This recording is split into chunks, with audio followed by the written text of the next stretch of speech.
ఫరూక్ షుబ్లీ గారు మీరేమంటారు? Do you have anything to differ?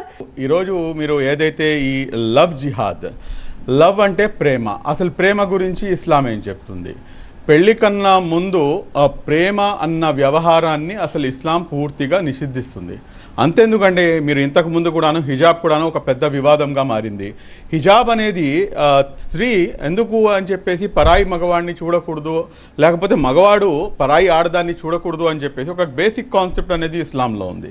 అది చాలా స్పష్టంగా అవుతుంది. ఇవాళ ఈ రోజున మీ డిబేట్లోకి, మీ టీవీ9 చర్చా కార్యక్రమంలోకి నేను రావడానికి గల ముఖ్య కారణం ఏమిటంటే, ఎవరైతే టీసీఎస్లో జరిగినటువంటి వివాదం కానివ్వండి, మీ హైదరాబాద్లో జరిగినటువంటి, తెలంగాణ హైదరాబాద్లో జరిగినటువంటి అంశం కానివ్వండి, ఈ అంశంపై వాళ్ళు చేసినటువంటి ఏదైతే స్టూపిడిటీ ఉందో, లేకపోతే వాళ్ళు చేసినటువంటి తప్పుడు పని ఏదైతే ఉందో దాన్ని సమర్థించడానికి ఇక్కడ రాలేదు.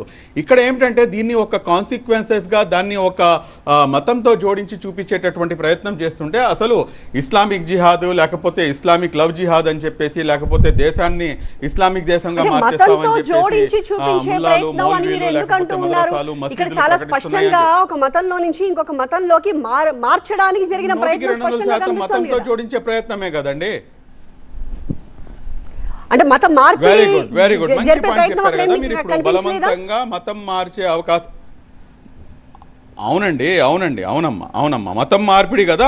మతం మార్పిడి గురించి ఇస్లాం ఏం చెప్తుందో నేను మీకు స్పష్టంగా మీ దృష్టికి తీసుకొస్తాను. మీరు చూసుకుంటే కనుక బలంతో మరి మత మార్పిడి నిషేధం అని చెప్పేసి ఖురాన్ చాలా స్పష్టంగా ఒక చోట, 2 చోట్ల, 3 చోట్ల కాదమ్మా, 4 చోట్ల చాలా స్పష్టంగా తెలియజేస్తుంది. సూరే కహఫ్ 18వ అధ్యాయము, అదేవిధంగా 29వ వాక్యంలో, ఎవరైనా కోరుకుంటే వారు విశ్వసించవచ్చు.